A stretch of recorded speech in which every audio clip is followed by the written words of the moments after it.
విరాగి అయిన పాండురాజుకు సరాగిని అయి కుల ప్రవర్తనాసక్త అయిన కుంతికి జనించిన పాండవులు ఆ బాల్యం ఆటపాటల్లో మమ్మలమట పెట్టిన పాండవులు లాక్షాగోముని నిశిదిని నిట్ట నిలువునా దహించి వేసినాడన్న నీలాపనిన్న మా మీద వేసిన పాండవులు ఏకచక్రపురమున విప్రవేశముల్లో ఇల్లు తిరుపమెత్తి పలు కూళ్ళు ఎక్కిన పాండవులు అంతకు తగ్గంతగా అతుకుల బొంతగా ఐదుగురు ఒకే కాంతన పరిణయమాడిన పాండవులు స్నాయువసా సంకలిత శల్యం సంప్రాప్తించిన సునకములంట్లు మా పితృదేవదయాలబ్ధమైన ఇంద్రప్రస్థ వైభవముతో నీవు యాగకార్య దుర్వగులగుతయా నారద ప్రేమమున తమ తండ్రిని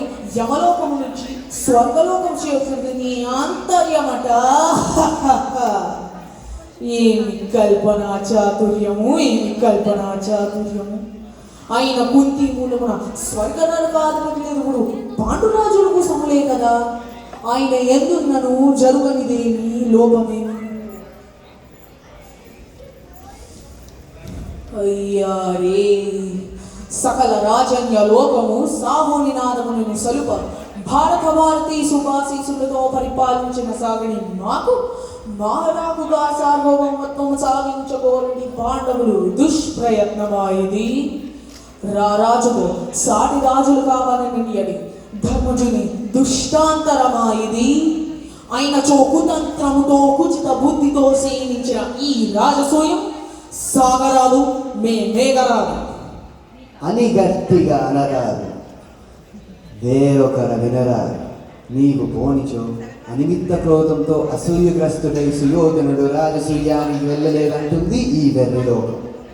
ఒకవేళ నీకు పోకపోయినను యాగమా ఆగమని కాదు. పోయినచో స్వజనుల మీద సమాధానంతో వచ్చినాడన్న మంచి పేరు నీకు దక్కుతుంది. ఎదిరి బలాన్ని బలగాన్ని కనిపెట్టే అదను చిక్కుతుంది. వెయ్యేల కురు సార్వభౌముడు మాననీయుడు మంచివాడన్న కీర్తి నీవు దక్కించుకో. ఆ పైన కొంచెపు వంచన పనులన్నింటికి అయిన వారిని అమ్మ తమ్ముడిని నేనున్నానుగా. ముళ్ళును ముళ్ళుతోనే తీయాలి, వజ్రాన్ని వజ్రంతోనే కోయాలి. కనుక హితు పురోహిత భృత్య మాతి సామంత రంగనాయక వార వనితా జనతా నృత్య నాట్య కళా వినోద మనోహరంబగు పరివారముతో చతురంగ బల సమేతులై శతసోదర సమన్వితులై శ్రీ శ్రీ శ్రీ గాంధారి సుతాగ్రజులు ఇంద్రప్రస్థపురానికి విజయం చేయవలసిందే. రాజసూయ యాగం సందర్శించవలసిందే. Thank you.